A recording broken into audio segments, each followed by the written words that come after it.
Trevor, it's a wonderful setting, isn't it? It's a fantastic compliment to the Football Association creating facilities like this, and a perfect setting for me to ask you the big question: what is the future game? I think a future game document, which is really illustrating a playing style for all coaches, whether they're working in grassroots or the elite game, to follow, which is the one that probably we're seeing over the last few years. A much more technical base passing, trying to play through the 3/3 and keep the ball better.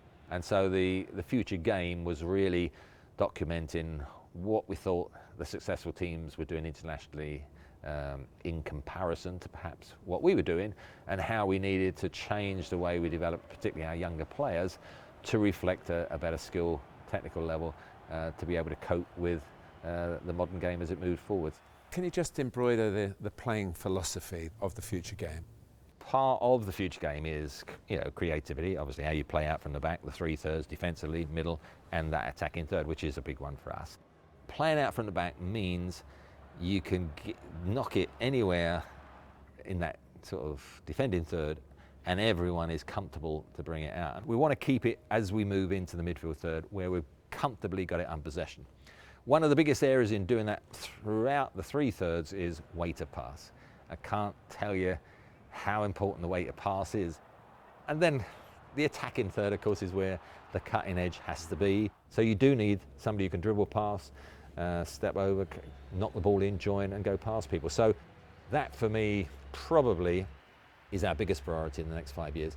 But also then it's when you lose possession, how do you do defensively? You watch Spain, Italy, Portugal, and Spain do it better than anyone. There were times in the game where they'd lost possession and there was 5 or 6 chasing and pressurising the defenders of the opposing team, and they got the ball back. Obviously there's a lot of talk about other countries and their sustained success, like Germany and now Spain. Is the future game based on those experiences? Are you trying to copy another country? It's based on how the best sides are playing, and that is Spain and Germany, obviously the South Americans, but it's the game that we have to play, but it's got to be the English way. I still believe that. The physical strength, the desire to win, the hunger, and if we can close that gap. I always remember Arsene Wenger said the same thing to me. He said if you lined up 8 players from all the big countries, he said if they were all the same ability, I'd pick the English because of those English characteristics. What's happening though, if you look at 5 to 11, 12 to 16, what is clear at 16, those that we were hoping to come through to be signed on a scholarship at the third phase, 17 to 21 at a club, when they're full time, are not good enough. To get from 17 to 21 into a first team, they're nowhere near prepared, and even though a lot of them get signed on at 16, then they're not going to be good enough. But for the elite level, you're not saying we must play at all our levels for England 4-2-3-1, or some clubs will say all the way through their system they're going to use that style of play from their under 16s right up to the first team. I think you should have the coach decide on what the system is, depending on the group of players he's got and the opposition. It's interesting, when we won the under 17s a couple of years ago, John Peacock will tell you we had 3 group games, and then you had the semi-final and the final. We played 3 systems in 5 matches, depending on the opposition. So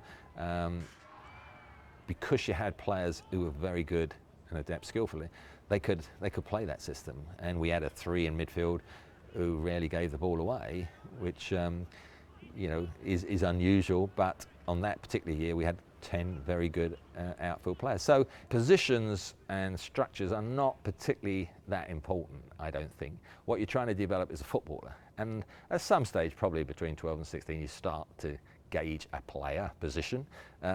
But what you have to have is 10 really skillful outfield players. Your fullbacks these days have got to be really good going forward, but not jeopardise their defensive responsibilities. And then when you win the ball, you have to keep it. You can't have 1 or 2 of the 10 outfield players who aren't that good. And in possession, we have to get the English youngster at 16 so good that a lot of them are going to come through. And at the moment, they're not so good, and not many of them are coming through. And we need them forcing their way into the first team, 17, 18, 19, on merit, not on quotas and, because we need a couple of homegrown people in the squad. But at the moment, we're going to win games perhaps with our character and nicking a goal at a set piece, and that's I think longer term, that's not what we want to do. We want to be winning tournaments and being in the frame on merit, and everyone thinking, I want to avoid England in the draw here because they are looking good.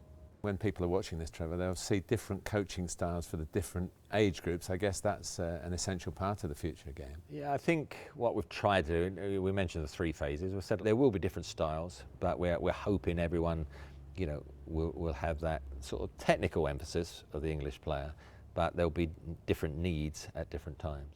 I wish you well. Yes.